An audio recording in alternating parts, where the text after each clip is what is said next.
What's going on, my friends?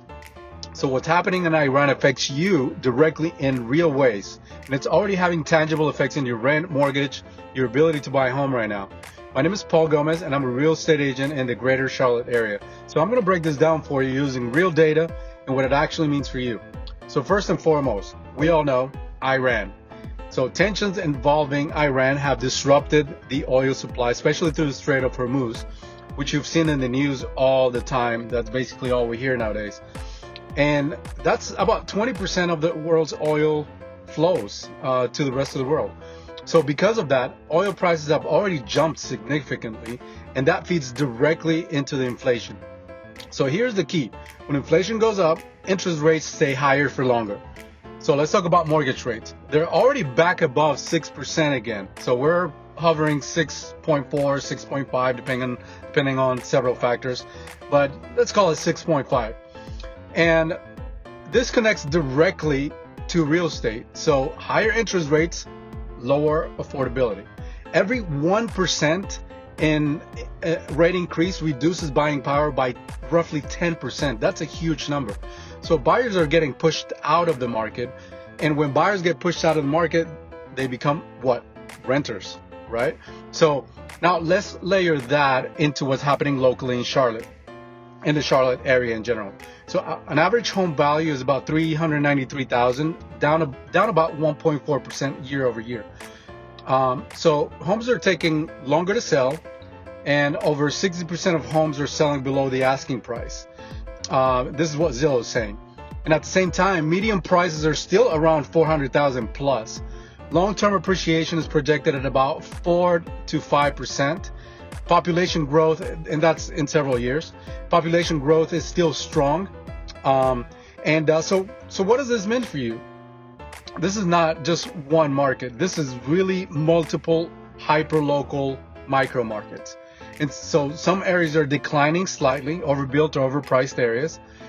Some other areas are flat, where the supply is balanced and the demand is balanced as well. And some other areas are still increasing with high demand neighborhoods. And so that understanding of a hyper-local data is everything right now. So let's talk rent. So Charlotte added a massive amount of apartments recently in the last few years, since the pandemic especially, which actually caused rents to soften slightly. But now the supply is stabilizing, demand is increasing again, occupancy is rising, which means that rents are expected to start climbing again. This is what Henderson Properties is saying. And here's the big picture and the chain reaction of all of this. High oil leads to inflation. High inflation leads to rates to continue to stay high. Higher rates causes buyers to pause. When buyers pause, rent demand increases. The supply tightens, plus population growth makes prices stay supported. And so this is exactly what we're seeing, this kind of a strange market, in my opinion, where really prices aren't crashing. Everybody's been expecting a crash, but with all of these things going on, they're just staying supported. But they're not exploiting either. We're not seeing truly, high increases in pricing activity. What's going on is we're seeing a segmentation of the market. So here's the real question. Is it a good time to buy, or should you wait? Here's the truth. If you're waiting for a crash, most experts agree that is unlikely due to the inventory shortages nationwide. In Charlotte, we continue to have a really tight inventory. We don't have a whole lot of listings for the amount of buyers out there in the market.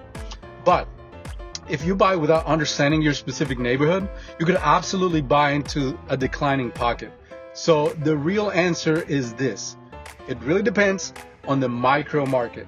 It depends on your timeline. It depends on your strategy. And right now, being 2026, buyers have more negotiating power than in a long time. Sellers are offering concessions. Inventory is improving. This is something we haven't seen in years, especially since the crazy years of the pandemic. So where's the opportunity, you may ask yourself. So here it is.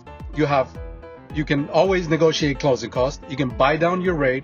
You can get much better deals than 2021 and 2022, but only if you buy smart. Here's my final thought to you guys. This market isn't about timing or trying to get the timing right anymore. It's positioning yourself inside the right segment of the market for your strategy. Because while everybody's focused on headlines, the real money's made at the neighborhood level.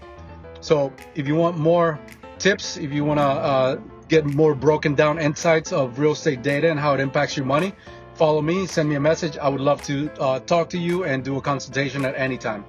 Thank you. Have a nice day.